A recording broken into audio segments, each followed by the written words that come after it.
You guys can all hear me, I'm sure. Thumbs up.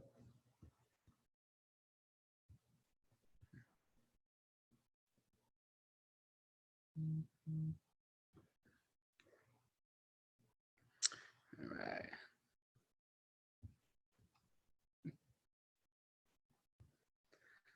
All right, guys. Hello, everyone. We're all unmuted, so we're good to go. Daddy. Hi, guys. Dad. Hi. Hello. Kristen, hello. Hi. Oh, hold on. Hi, Kristen. That's all good. Thank you for joining us. We're just getting all set up here. We're all are connected. There we go. There we go. Hi, Hi, guys. Dad. We're connected YouTube Live now, so we're all good to go.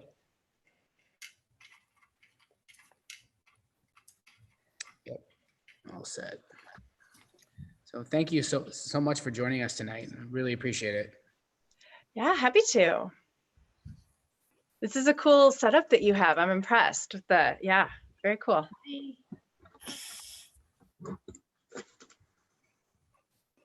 All right. How have you been? Good. How about you guys? Yeah, we're good. We're plugging Yeah. for sure.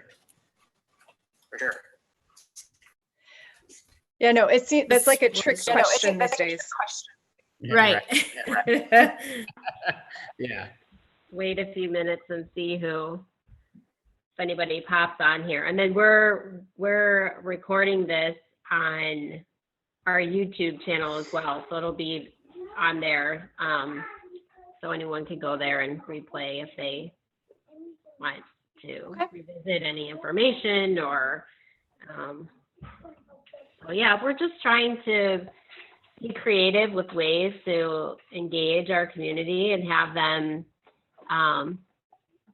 keep health and wellness, kind of top of mind and as a priority, and just giving them different things to think about as we navigate through all this.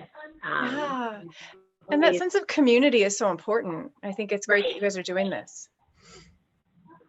Right. So, yeah. With yoga, are you guys doing Zoom classes then with Prana? Yes. So we're using Vimeo as our platform and then live streaming them. And then they're also available on demand. Oh, nice. Nice. Yeah. Yeah. It's so different. It's so weird teaching in I do that one from my, what used to be our dining room is now like my home office. And so like I'm sitting there talking to myself, and the dogs are looking at me like, you're crazy. It's just weird. Yeah, it is kind of Different world for sure. Yeah. Be talking to the camera and having these like one-sided conversations. For sure. Yeah. It's so, very different. Hi, Donna. Hi. How's everybody doing? Doing great. How are you? I'm doing well. I am doing much better, and I'm not kidding, because I just finished my workout with Dave. Prior to that, poor guy, I'm serious. He's my therapist on top of everything else. Team. I'm not going to, I certainly, and he has to listen to everything that I say all the time. I love you, Dave. God bless you. He's going to heaven. I have to tell Kristen something. Yeah. Kristen, I never met you before, but I am so excited about hearing you and being with you today. Can I just share? I just have a half a minute, and then I swear I won't talk the rest of the time. Sure. Oh, darn it. What did I do with that? Oh, here it is. Okay. So I have this book that I brought with me. I'm in Arizona right now with my kids. I'm doing remote learning as an instructional coach in West Chicago. Okay. So I'm reading Meditation for Fidgety Skeptics.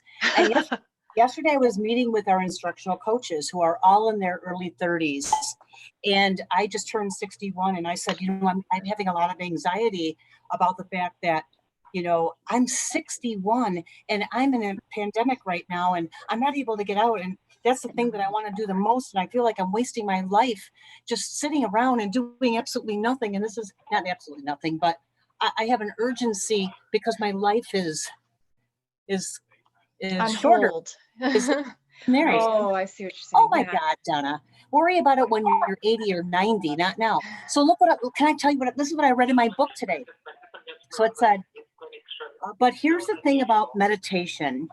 As Jeff's longtime teacher, Shinsen Young says, meditation extends your life, not necessarily by making you live longer, but by boosting your level of focus so that you're squeezing more juice out of every moment. I love that. So I I love that. squeezed out all of my grapes and put them in the next. Okay, There you go. I have to get my notebook because I take notes. I do. And I love her description too, that she has it as Thriver for Life, because she I know. is. Donna, awesome. She follows the program. She That's follows so the great. program. And Dawn, hello. hi, Dawn. Hi, Albert. Good to see you. Thanks. All right, what time is it? 6:04. We'll give one more minute and then we can get started. And So I'm looking at YouTube right now, and there's a lot of people on YouTube just watching. So Oh, okay, cool. You want to say hi, Joe? Safer. hi. How's it going? We are good. How are you?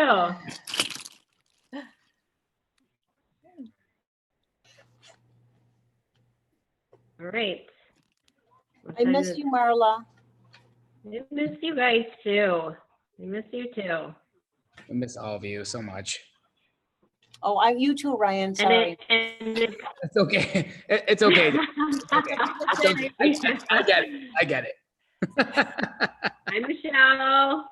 It's a girl thing. Hello. Michelle, hi. Hi, Donna. Hi. Kirsty. Oh, hi, Kristen. Hi. Hello. How are you? Hey, everyone.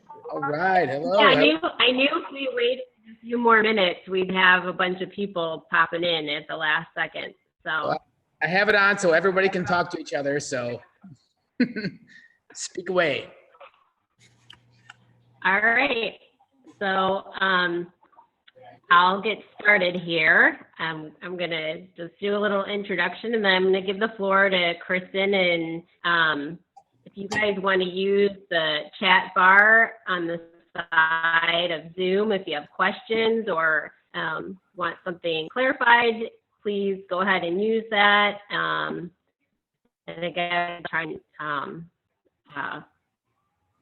watch YouTube as well.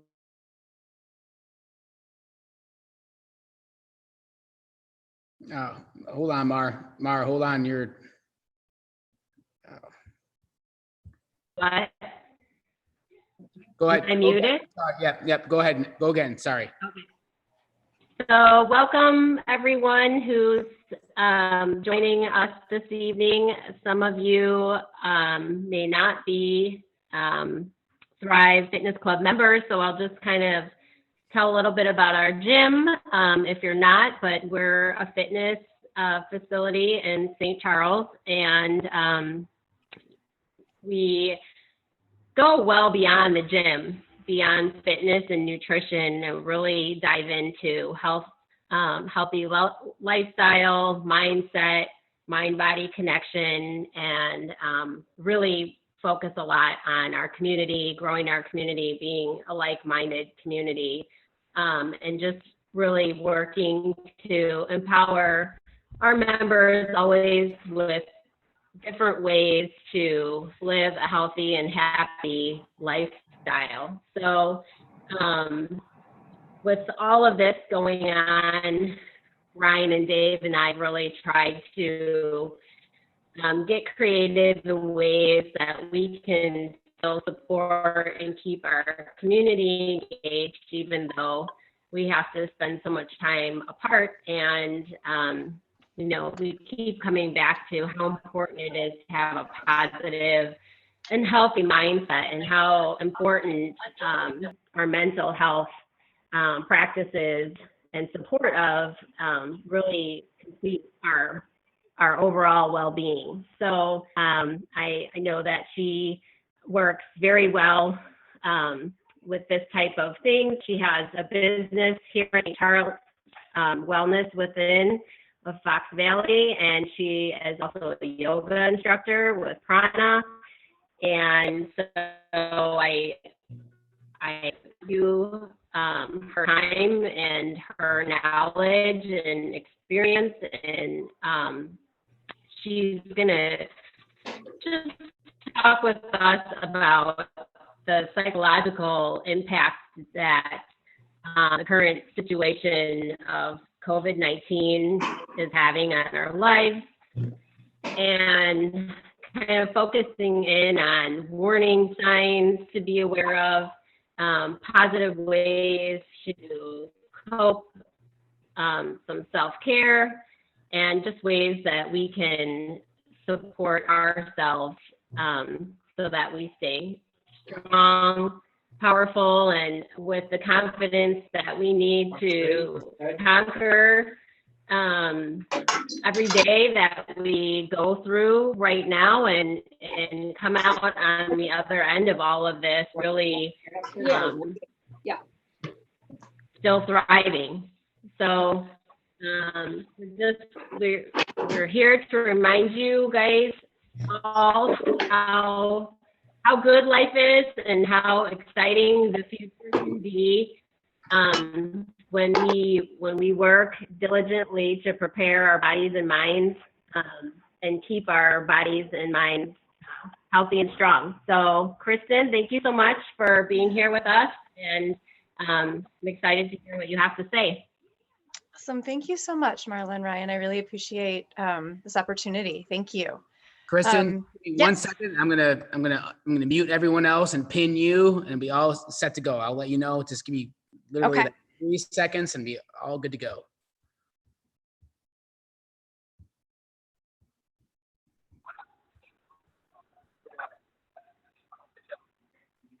Go. All right, Kristen, good to go. If you can hear me, good to go.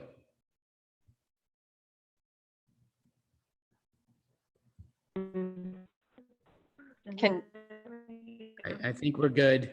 Okay, you can hear me now? Okay, good. Now you guys will you guys see the questions in the chat and then just kind of prompt me for if there's one that comes up to answer? Okay, perfect. All right, cool. Thank you guys. I appreciate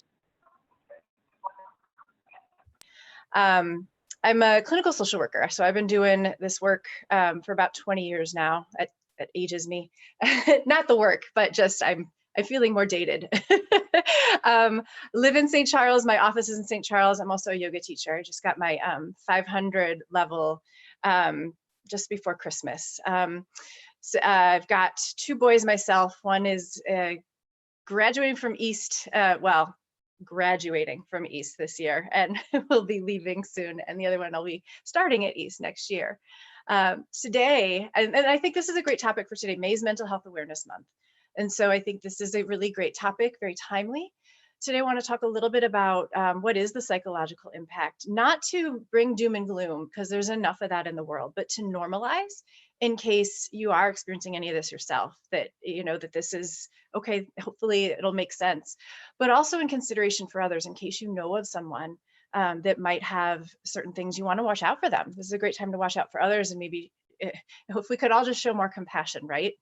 Not you guys who are here, but I'm just talking in the world in general. So, and then talk about steps for wellness. Wellness for now, wellness for later. I want to end on that, and definitely time for questions at the end. So COVID is a pandemic that's an epidemiological crisis, but also a psychological one. It's a lot of data. Some of the stuff I'll talk about is from what I'm seeing here in the office, what I'm seeing in the profession, but also when I'm reading about the research that I'm seeing too.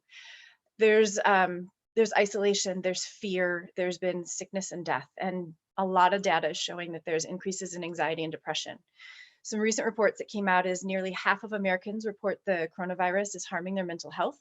there was a recent poll, hotline for people in emergency distress. They registered more than 1,000% increase in April compared with the same time last year. Last month, roughly 20,000 people texted that hotline run by the Substance Abuse and Mental Health Services Administration online. And Talkspace also reported a 65% jump in clients since mid-February. So a lot of people are feeling stressed and reaching out for help. If that includes you, you are not alone. The other impact is that, on the essential workers, and I don't think we'll fully see the impact on this until coming out later, but I think certainly one of the impacts was 2 weeks ago, the New York healthcare workers that died by suicide, just all the trauma, the cumulative stress and trauma that they're experiencing. And not just those that are the healthcare workers. I'm hearing more and more about the essential workers that are in the grocery stores, that are in Home Depot, that they are experiencing a lot of unkind people, and they're accumulating a lot of stress because of it, because that's not what their job description is to deal with the projection of other people's anxiety and frustration as well.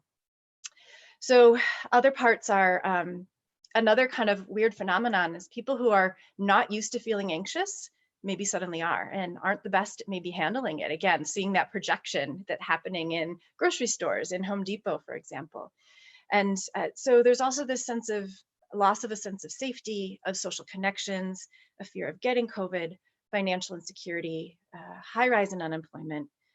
Sense of self is being challenged, right? Routines are so different now. Think about, for you guys, your regular class times. What would you normally be doing on I'm just having a COVID moment right now too. This blurs day. What day is today? I don't even know. What were we normally doing on this day of the week at this time? I don't remember anymore. So there's this loss of routine and freedom. It's a time of uncertainty. Then, for those that have kids, it's how do I parent and work and manage schoolwork at home? That's that's always interesting too. Other things that are happening, and I'm seeing relationship strain because of close proximity. Now, those who really enjoy the people that they are being sheltered in place with, it's not so bad, but those who are sheltering in place with people that they already are having some friction with, those incompatibilities are even more glaring right now. Lack of supports. So things that are really alarming for those that normally attend things like AA or eating disorder groups, they don't have those in-person supports right now. Courts are not open for divorce processes. With the masks, what we're seeing too is clients who have a history of trauma are being very triggered by that sensation of being covered in the mouth, that being, so seeing it everywhere is kind of alarming. I know myself, the first time being in a store, it's like, wow, this is really where we're at now. It takes some adjustment, even if we're not having a pre-existing mental health condition. Let's see, I had mentioned how the sheltering in place, if we're already incompatible with the people we're sheltering with, it lends to more problems. So there's an increased case of child abuse and domestic violence due to the isolation. And it was just something, what was it, May 6th in the Kane County Chronicle. Kane County State's Attorney Joe McMahon said that his office has seen a 139% increase in child abuse and neglect cases. We're going to see more and more of that. So again, even though we are sheltering in place, kind of being on the lookout for the kids in your neighborhood, your neighbors, checking in on people is so important right now. And then finally, the Zoom effect. So it's great that we have things like this because we can stay connected. But how many of you are on Zoom all day long and start to feel really, right? Okay, it's a different kind of fatigue, yeah? And studies are showing that it's, there's a sense of being on stage. There's the virtual minute versus the real minute, and virtual minutes feel longer. There's a heavier sense to that. And then our worlds tend to get blurred, right? So we had this home persona and a work persona, and now it's all happening in the same place. There's a collapse of self-complexity. So all of these things are, contributing to why this is a really hard time right now.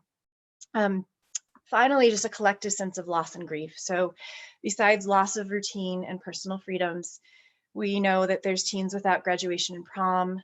All of us are lacking in social connections.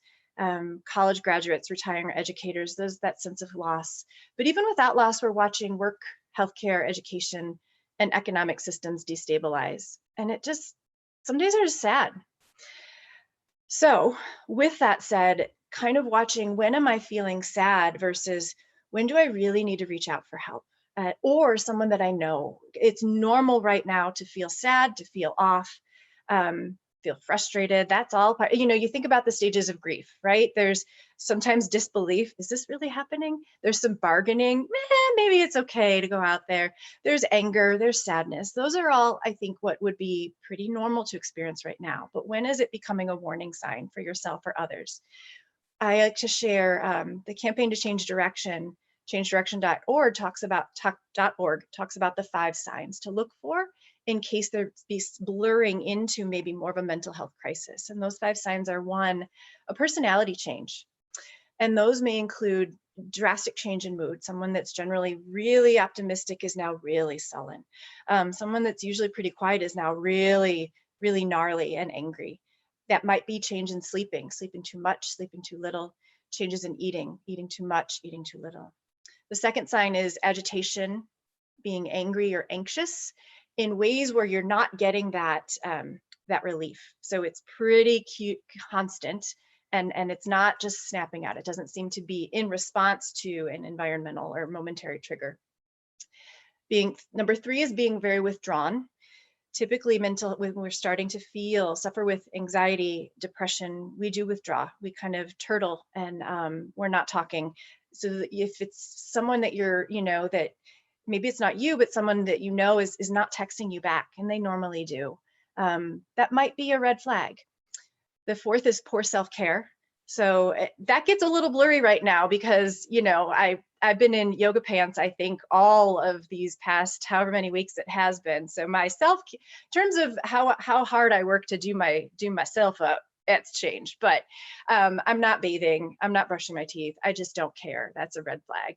And then finally, a sense of hopelessness. I don't feel this is ever going to get better. Why bother?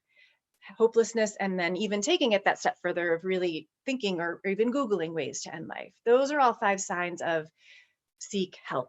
And at the end, I'll talk about I'll talk to or mention some community resources if yourself or someone really needs to take that step. So now let's just talk about coping, because all of us, are going to need those moments of coping. So coping is not a one-size-fits-all picture. It's going to be different based on our life stage. So if we have a newborn versus we have, if we are taking care of our grandkids, right? Or if we are teenagers, it's going to look different. There's a quote I just saw recently: we're not all in the same boat, but we are in the same storm. So if you're someone and you have very little kids, for you, coping might just be, I need a structure to my life. And that's as good as it's going to get right now. I'm just going to try to get us going on structure. This is not a time to pick up a new hobby. It's just about getting by. But if you have some more freedom in life, there's going to be different ways of coping and self-care and how that looks. The other thing to consider when we talk about coping is also, what is just your true personality or nature. In yoga, we call them like the doshas, right? What is my constitution? So if I'm in psychology, it would be maybe introvert versus extrovert. Introverts right now doing pretty well. Extroverts, this is murderous. And so if you're an extrovert, you're going to be looking for ways to make those social connections, to be getting out there and take reasonably safe steps to get in nature and go camping and kayaking and stuff like that, And we also want to look at, where is our central nervous system? So, in psychology, but also in yoga, we're always looking for sattva, which is I'm in balance for my central nervous system. Rajas is when we're really agitated, we're anxious. It's that hamster wheel in the mind. We can't get still. And tamas is when there's inert. I just can't even. That would be more of a depressed state. And so depending on where we're at on that scale, we need to be working towards balance. If I'm in tamas and I'm inert, I'm depressed, I need to add some movement to my life to get into balance. That's going to be what my coping is adding some movement, adding connection. If I'm totally jacked up and I'm almost levitating because I'm so anxious or, hyper, I'm going to need to add some self-soothing to my life, and maybe even slowing down my mind as much as I can to get to middle and balance. And so I'm going to talk about general coping, but really it's about knowing yourself and tailoring these general ideas to yourself so that they really hit and target your central nervous system, because that's when we're coping, that's what we want to do. We're bringing our central nervous system into balance. Make sense? So, all right, cool. Ways, general supports and connection. First of all, ways to take care of yourself. One of the things I just want to speak to briefly is Ayurveda is a sister science of yoga. And they have what's called dinacharya, which just basically means your daily routine. Ayurvedic daily routine recommendations, it's been around for like 2,000 years, how to live a happier, healthier, longer life and avoid disease. And this routine helps to maintain balance and harmony in your body, regulate your biological clock, and advocates a healthy lifestyle. So it also advocates proper digestion, absorption, assimilation of food. What Ayurveda would say is its lifestyle is the ultimate preventative medicine. Good news is we have some control right now over what our lifestyle is going to be like. Now there's restrictions on it, but we can tend to how we manage our lifestyle right now. Ayurveda would say, wake at sunrise. I'm not always a huge fan of that, but have a consistent wake up time, maybe, is how we would adapt it, right? The first thing Ayurveda would say is have an expression of gratitude, right? So what you think the first thing in your day, I call it, what do you feed your heart with the first thing? You open your eyes and you think, crap, here we go again.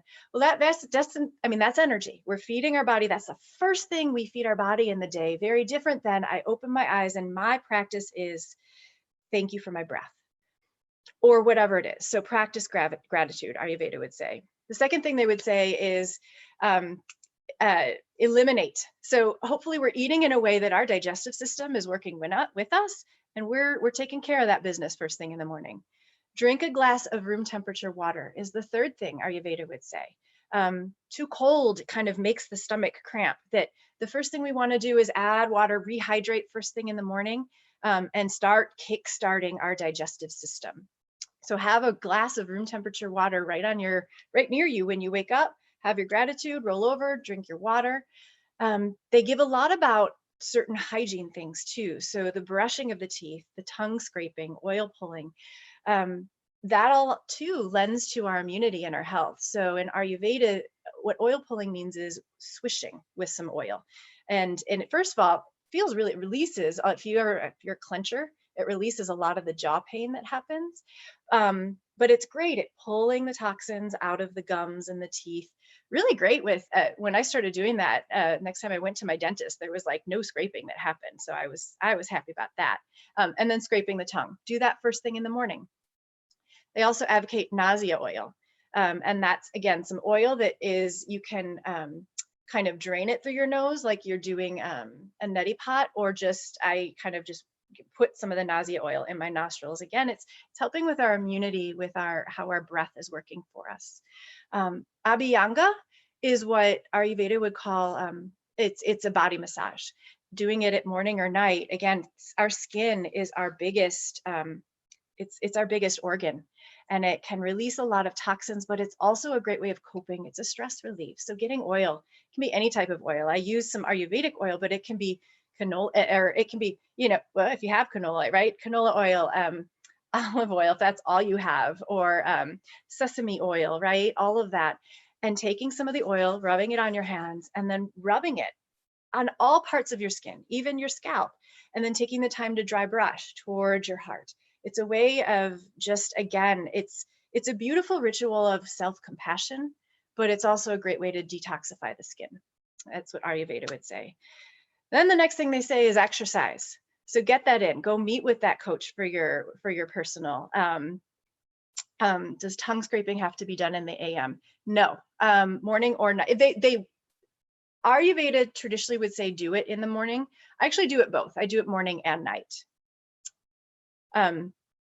All right, so get that exercise in. Do your yoga, do your weightlifting, do your cardio. Do that in the morning. When we're working with the Ayurvedic clock, times of being very physically active and busy happens before lunch. So get your mental activity done before lunch, get your physical activity done before lunch. Also spend time for meditation and pranayama. Pranayama is breath work.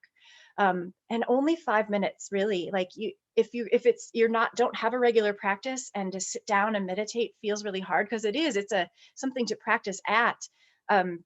just 5 minutes, you know. What I'm finding personally is just because there's so much, the world is amped up right now. And especially if I'm, you know, had a long day with clients, I carry that with me. I've been probably more rajasic or anxious than I typically am. And I'm personally finding that pure meditation is hard. I've been leaning very heavily on my pranayama, on my breath work, because that's tapping into my central nervous system. That's helping to create me calm. Guided meditation, any of it. Meditation just means that, and this is where consider your constitution, right? So the world is amped up. So consider your constitution. So if you you know, if it's hard to sit still, a seated meditation practice is going to be something to work on to build. There can be moving meditation. People get into a meditative state playing music, exercising. So don't dismiss that as part of your meditative practice. Guided, if you've never done meditation before, guided is generally an easier way to lean into it. One of my, and I'll share this now instead of later, mindful.org. I love that website. They have kind of weekly emails that will be sent to you, and most of their content is free. So that's a great thing. They have meditations that you can read, but then they also have the audio to play with it. So that's a great source. And you can enter in the content that you're looking for. I want a meditation for sleep, for anger, for forgiveness, for calm. I love their website. So guided, and then again, pranayama. So just again, maybe if you're feeling anxious, lengthen your exhales. If you wake up and you're feeling that tamasic, you don't have a lot of energy, increase your inhales is kind of a basic rule when you're just working on pranayama. Do a minimum of 90 seconds. It takes at least that long for the breath to really touch the central nervous system to start to create change from one extreme to the other towards that balance. Good hydration. I'm sure you guys know that. Eat with the seasons. Eat your largest meal. Ayurveda would say eat your largest meal midday. That depends. And great, you know, right now this is all kind of who knows what that is, but get to bed by 10. So you know, you get your best sleep. You're like, huh? If you can, your highest quality sleep is before midnight. And so if you can get to, again, it's about putting our body in link with the world. So Ayurveda is all about syncing ourselves up, eating food that is seasonal, but syncing our body up to the light and the dark, that we're animals, organisms. And when we live in that way, we have the utmost health and immunity as well. So that's the Ayurvedic way. But basically, other things that are important, have some sort of structure for your day. It doesn't have to be very rigid. I will wake up, but at least, you know, I try to get my workout done now. I try to eat my meals at normal times. Definitely consider your nutrition. Eat for your energy. You guys probably know that though. Sleep is hugely important. A lot of people are having trouble sleeping right now, by the way. I'm hearing that a lot. There is a TED Talk by Matt Walker, Walker, on why sleep matters now more than ever. I think he's a professor at Yale. He's a sleep specialist. He has a fascinating talk on why it's important. I have a lot of the teenagers I work with listen to that because a lot of them don't believe sleep's important. And things to do if you are having trouble sleeping. Other things, move your body. I saw someone mention about nature. Move your body every single day. Yoga said that for thousands of years. And get outside. Someone mentioned that nature is so healing, and it absolutely is. If you are feeling very, very anxious, very rajasic, being outside in nature is grounding. Go for a walk, sit by a tree, like just be in nature. Take your shoes off and let your toes feel the grass. That is so grounding. Absolutely do that. And limit media and news as much as possible. You know, you turn on your computer, you're going to see the headlines that you need to see, and try to get off of it as much as you can, because it just adds to the angst that we all feel. Engage and connect wisely. So stay connected. There are great networks. This is where Zoom is great. You know, I've had so many clients that have had, they've had like reunions with their freshman year dorm people they haven't seen in forever. And that goes for like 5 hours, or they're having Zoom dinners. It's a great way to still stay connected, right? So there's phone, there's video chat. Actually, this is the one time in life I think social media is not such a boon. We're able to keep connected and stay sane in that way. And the old school letter writing, any social supports are essential in times of trauma. Engage in activities that are life enhancing with your full presence. So if you're not in a place in life right now where so much of your time is being demanded by caretaking of kids, and you do have some space in your life, this is a good time for learning something new. Spend time being creative. And that can be anything, but yeah, creativity is an important thing. And the other thing is, if you have space, help if you're able, whether that be, volunteer, or just even it can be checking in on people that might, the mom with the newborn and the 2-year-old. How's it going? Did you want to hear a human voice? Just checking in on people. That can go a long way. Finally, yoga would say there are 8 healing salves that help us feel relaxed. And those are: 1 is silence, 2 is exercise, 3 is breath work, 4 is meditation, 5 is gardening or being in nature, 6 is dance, 7 is good food, 8 is laughter. Oh wait, maybe there's 9. And the last one is sing. So doing any of those or all of them at the same time, God, can you imagine? Ways where you're just having one of those days, put on your favorite 80s song and just have fun, dance in your kitchen, or headbang, or whatever your 80s music was. But those are ways where we don't have a lot of access to the things we used to that brought us calm and joy, but we can find silence and nature and dance and good food and laughter and sing anywhere. So this is the time to be engaging in those. Breathwork, any YouTube or apps that can help us work on that? Let me think. I would say Yoga International is a great one. When you Google then breathwork or pranayama, at some point they let you check out like 5 things for free, and then at some point want you to get a membership. I'm trying to think of other. I got to think about that. I have to come back to that. I will say on my business is Wellness Within. One of the things that I've been putting up there or on my Facebook page are very easy things you can do at home, whether that be just mindful moments of breath work. So there's some short videos, and I'll be, once my little man is my tech guy. So once he's done with school stuff, he'll be putting up some more. He gets a little too distracted. And if we have time, I can walk through some at the end too. All right, the emotional component here. So check in, name your pain. Something we know that when we don't deal with our feelings on the emotional level, they start to manifest physically. So when we ignore that fear or that guilt or that grief, it starts to show up as my stomach hurts. I have this chronic headache. It starts to show up so that we do pay attention to it. So deal with it on the emotional level. So name your pain, journal about it, talk about it. A lot of times I talk how feelings are not a lot different than dogs. We've got 2 rescue dogs, and the minute you walk in the house, they demand your attention. When we're eating, they are begging, and the more you ignore them, they become more obnoxious, right, to up the ante. But the minute you acknowledge them, they submit. And feelings are no different a lot of the time, where a lot of times they just want acknowledgement. Yeah, okay, I feel you. Thank you for that reminder, loss or anxiety, right? It might just be acknowledging it. But then sometimes we just need to also address the need. And I just kind of break it down and make it basic. Anxiety needs a plan of action, and to face the fear. Anger needs assertion in a kind and not aggressive way. Sadness needs comfort. Guilt needs repair. Joy needs just gratitude, celebration. So whatever I'm feeling, just sometimes try to meet the need, and it will submit on its own. No feeling lasts forever, but we have to let it begin in order to let it end. So there's definitely feelings bubbling up, and acknowledge them in any way you can.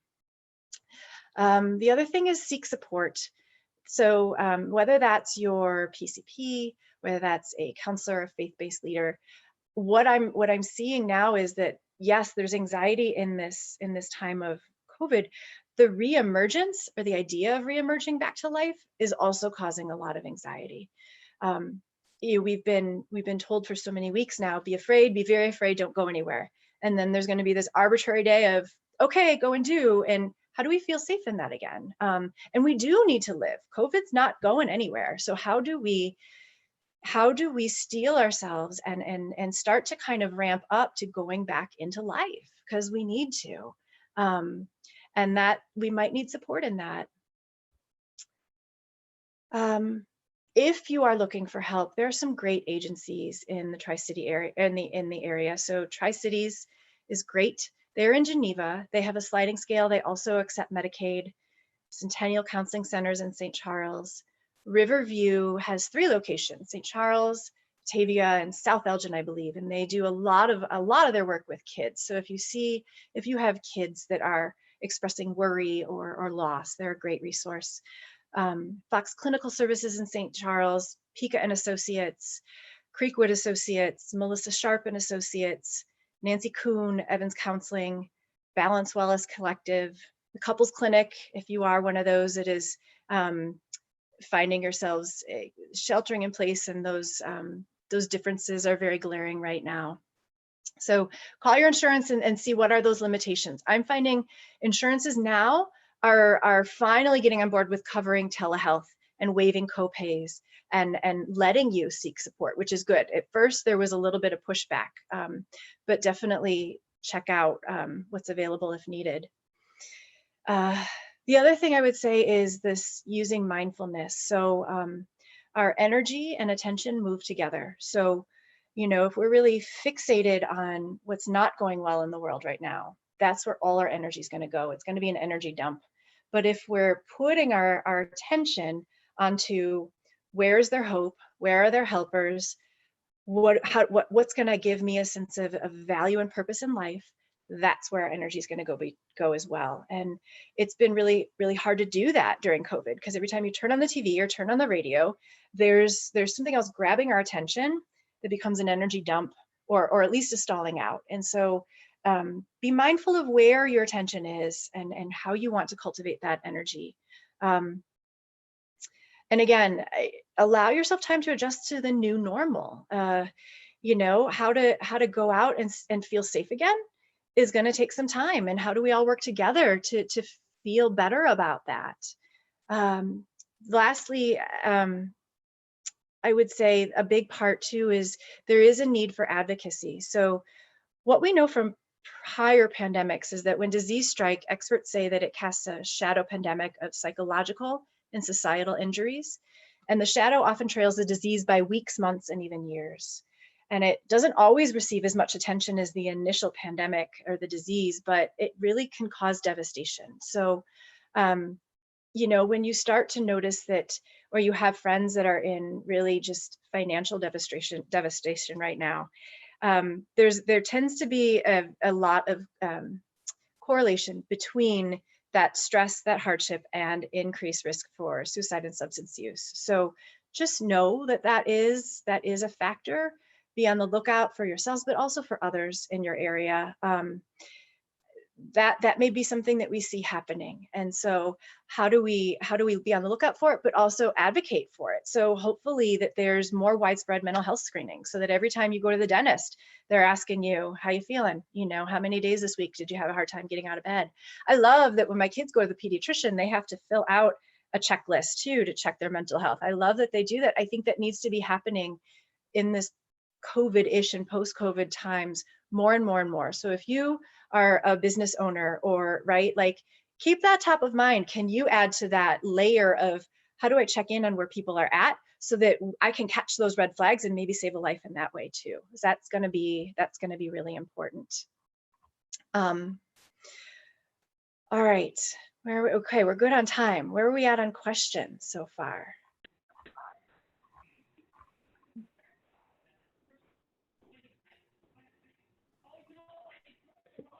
Oh,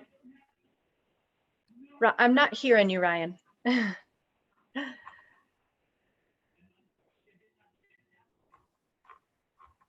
still muted. Nope, did he unmute? It looked like. You did.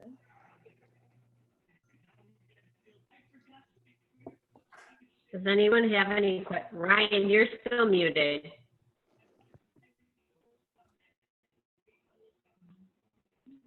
Kristen, do you have a blog or a Twitter account? Or On my website, which is wellnesswithinfoxvalley.com, there is a blog on there. There's a blog, and then there's some videos which I've been trying to upload, just in terms of like, here's a breathing technique, or here's a great legs up the wall, great thing to do towards the end of the day. So yeah, some of that's on there, and a couple of breathing exercises. great, thank you. I'm looking at some of the questions that came up here. Tongue scraping, we covered. Oh, oil pulling, typically use coconut oil swish. Yep. Okay, great. Any info on tapping? There's a lot of resources out there. And I know a lot of people who find it very useful. It's not something that I personally do with my clients, so I don't have a lot of information on it, only because I lend more towards the body and the breath to calm the central nervous system. But there's a lot of good stuff, probably even on YouTube, as well as books on tapping. I think even at home I have a guide to tapping where it talks about the sequence that you can do. So yeah, there's resources out there for that. Can you explain what it is? So tapping is, it's thought to kind of, you just do a series of progressions on some of the different like marma points. So that, well, because we think of all emotion being an energy, right? And so if we're feeling angry or we're feeling anxious and that's supposedly blocked, tapping is a technique to try to shift some of that energy. And so it's just another tool. Like I said, it's not one that I commonly use or can speak to with a lot of knowledge, but it's definitely a tool out there. Oh, someone knows of Mindful. Good. Mindful.org. That is a great one. All right. So someone had asked about the breath work. Give me an idea of breath work for relaxation, for energy, for what would be the intention, like I want to achieve blank by doing this breath work. Give me an idea of that.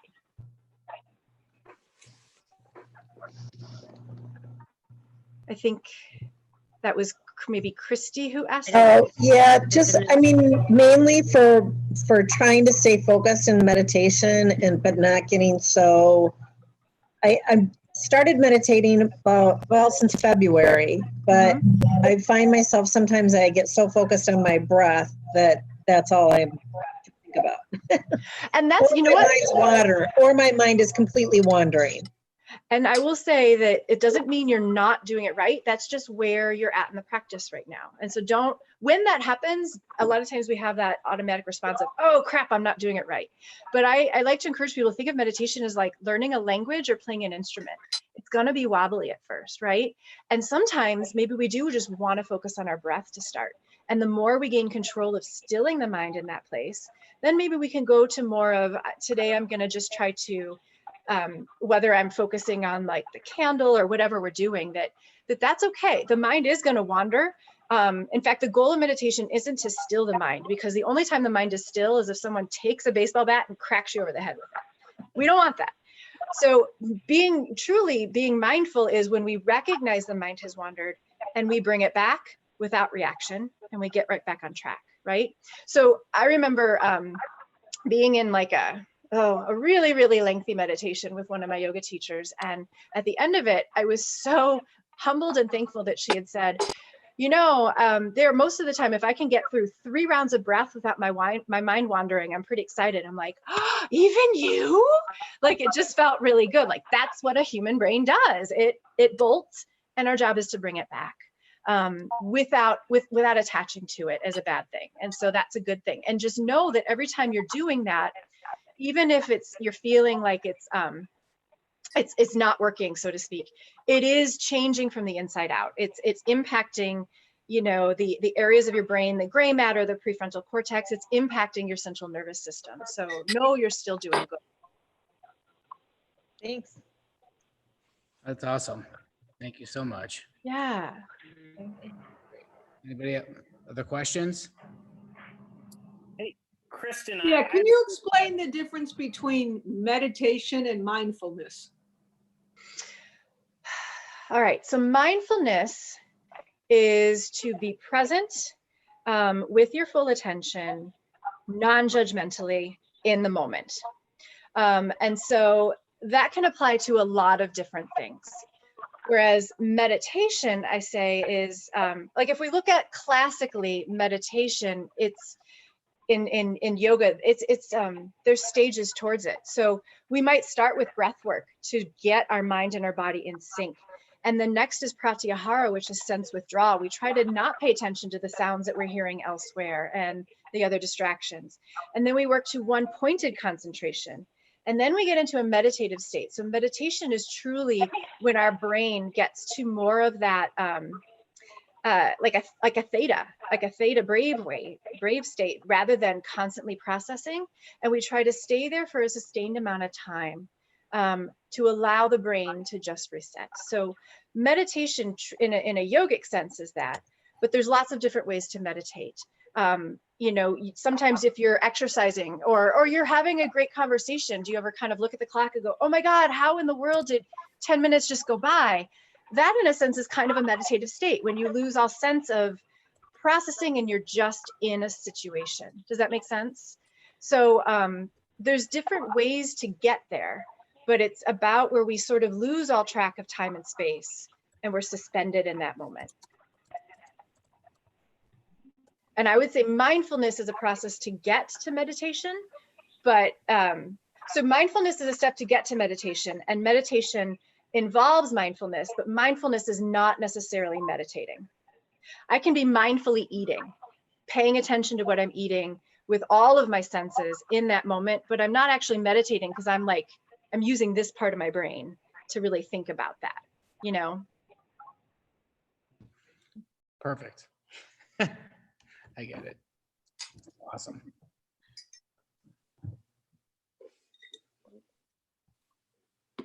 Puppies. Oh, Yeah, we had a little puppy emergency.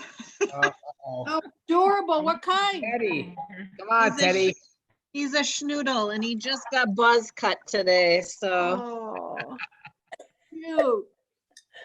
Oh. I think pets are a great way to help us in this time as well. They, oh man, the way they just attune to us and we can attune to them is great. Yeah, and sometimes that's even a great way to practice breath work. Try to match your breath to if you got a, like one of my favorite ways is my big guy, he'll come and lay on me and I wait for him. As soon as he gets comfortable, he gets this, and his whole body gets more dense. And, just as he lets go of holding his body and he's more relaxed. And then I just try to sync up my breath with his and kind of all right, he's super relaxed. Can I do that too, as good as he does? And sometimes we can use them to help us. And even being mindful of your pets, because I know that they are sensing something very different. Mm-hmm. For sure. Why are we always home? Why are you always home? Why don't you go anywhere anymore? Why am I on so many walks? They all love it.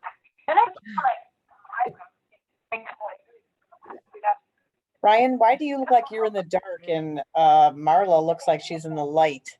Where's Marla? She's in the light and you're in the dark. Well, yes, I'm in the dark. Does anyone else? I'm at the gym. Oh, gotcha. Okay.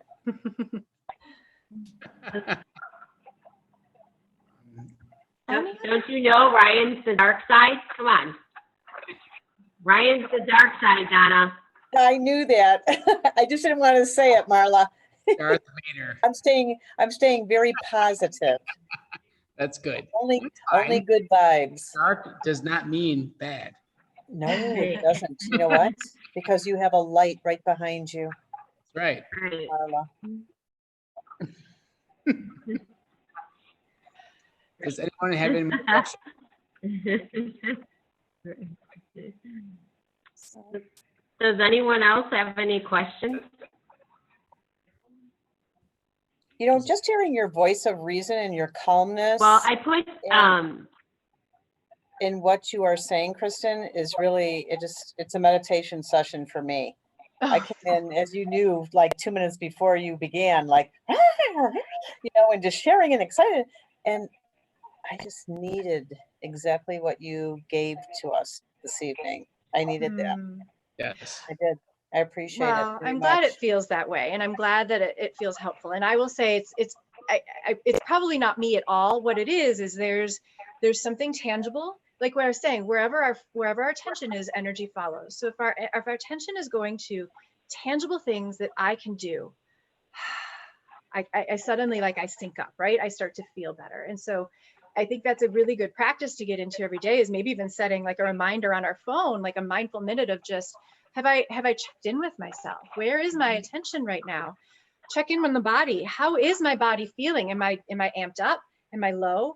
What do I need to do to get a little more in balance right now? And sometimes Yep. that alone, right? Because if we're going through the day and just allowing ourselves to amp up, very different than if we're amping up and then we check in. We're amping up and then we check in, and suddenly we close that gap by this much every single day, just by those little check-ins and having a couple of tangible things we do, whether that's breath, whether that's a stretch, whether that's a moment of gratitude. They seem very small, but they go a long way. I needed that check-in. I need to be held accountable, and that's what Thrive does for me more than, not saying more than anything, but they really and truly, in such an amazing way, help me, assist me, and guide me in that accountability part. And then once it kicks in, so I can take, which I always do. I'm like any great PD that anybody presents, you take lots of notes and you write it down, and you're right there in the moment at the time, and you're saying, this is fabulous, this is great. I'll need to do that sometime. You know, so the fact that I think what I took from this also is that I'm gonna set my alarm on my phone and ask myself, what the heck was that going off for? Because that, I want you to be mindful right now, Donna. I want you to practice some of those strategies that you gave to us today within your life, and just do it in baby steps. Like I have always been taught at Thrive, where you want to come in there, you want to be this totally changed person. How long is this going to take me, Ryan? How, you know, will I see any changes in the next month? Well, how is this going to happen? He knows how to, the entire team knows how to deal with me. I mean, if I've given them a run for their money and everything else, I'm telling you, I'm in debt to these people for life. That's why I'm a Thriver for life. I used to be Marvelous Auntie Donna on here, but I got rid of that name. Oh, that's really cool. Well, you're finding things that help you, and I think that's great. And that's a beautiful thing about understanding your constitution, right? So what I'm here to tell you is, just from knowing, like, you probably have a lot of, if we were to look at the doshas, I'm guessing you have a lot of pitta in you, a lot of fire, right? So you're like, go, go, go. You don't have to apologize for that. You were born that way. You can't help it. Just know then, if I'm really pitta, I need people in my life to help direct me.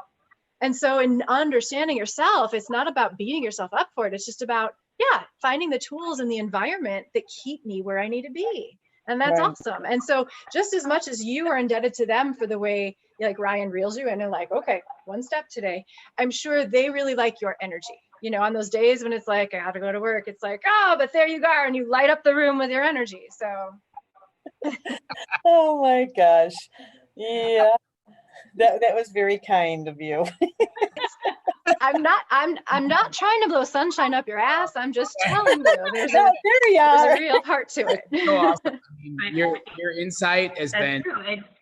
absolutely unbelievable. And thank you so much. We really appreciate My pleasure. Thank you. Right. your mindset, professionalism, and everything that you do. Awesome. My pleasure. Thank you guys for what you do. Great to see everybody. Check out Kristen's website. I think you have a place where you can sign up for a newsletter, correct, Kristen? Correct. Yeah. If I post new information or newsletter, yep, there's a place for that Yeah. too. So it's wellnesswithinfoxvalley.com. We'll post it, guys. We'll post it. We'll send an Yeah. email, do all our stuff. Great. Yeah. Thanks. Be well, you guys. Take care. Bye. Thanks. She's a great Thank you so much, resource. everyone. Bye. Guys, Bye.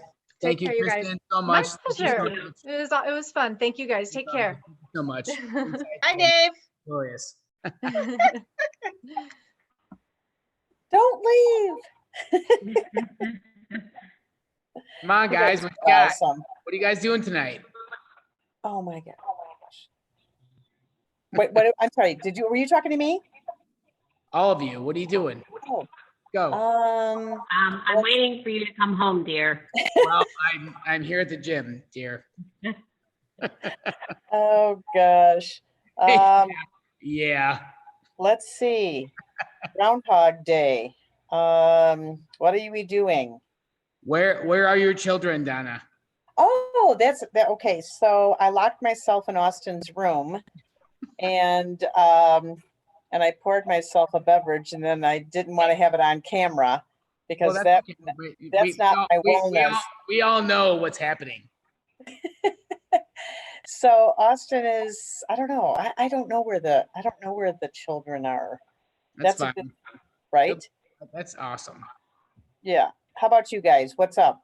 Well, ask What's going Marlo on? what the children are, because she's probably What? in the middle of screaming at them with bed and all kinds of stuff, and I'm at the gym. Yeah, you're doing nothing. Get your butt Right. home and get the dinner going and get life happening. I could. Thanks, so Donna. I don't. He's hiding in the dark, Donna. He's Right. hiding- You're in the dark.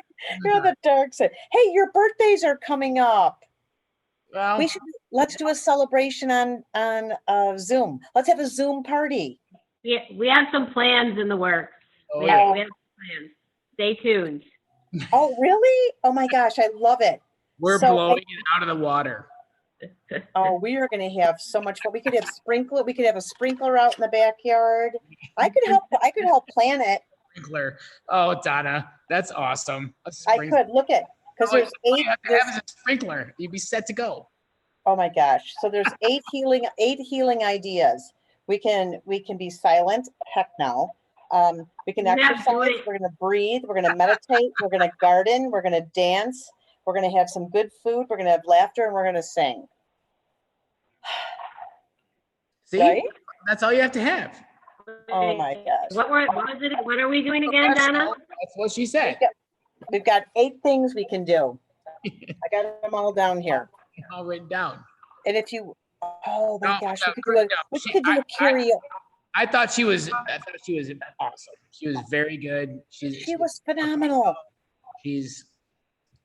That's what she does. So I'm not kidding. Everything that you have presented to us, I don't even know how to rank them.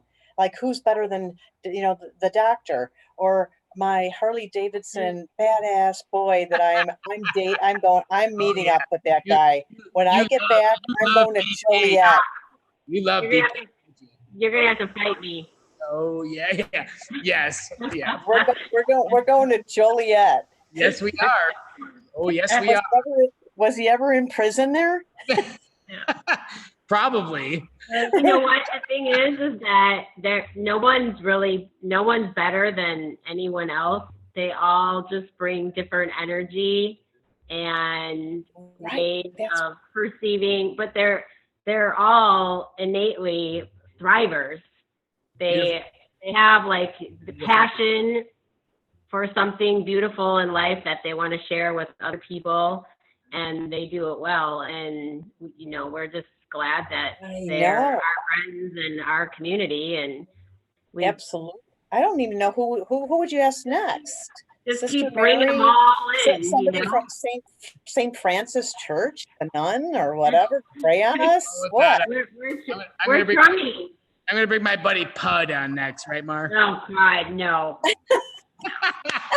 No. Yes.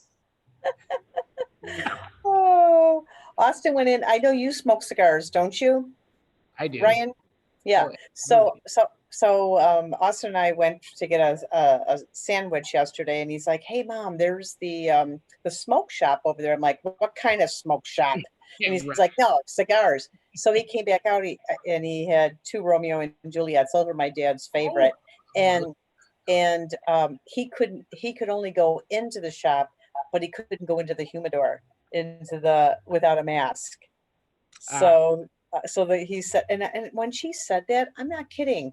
That's the part. The first time that I went into the store and saw people with masks, I started crying. And the guy that was handing out the one roll of paper towels to me said, "Are you okay?" I said, "Not really, but I will be. But this is just overwhelming for me." So Yeah. I can only imagine Whole new what world. people are thinking and feeling, and how this is affecting them that aren't as stable or unstable as I am. Yeah. I can say every day when Right. poor day, "How you doing today? You really want to know?" I'll tell you. And I'm like, it's a loaded question. But I mean, for somebody else that might have you asked that question to, they're not doing well. Yeah. People just need to really, really try and be kind and know that everyone is coming from a completely different place of That's something going else. on. Right. And like what she said, how you normally are may not be applying to what's going on in life right now. Like, you're normally not afraid to go and do things, and like this scares the shit out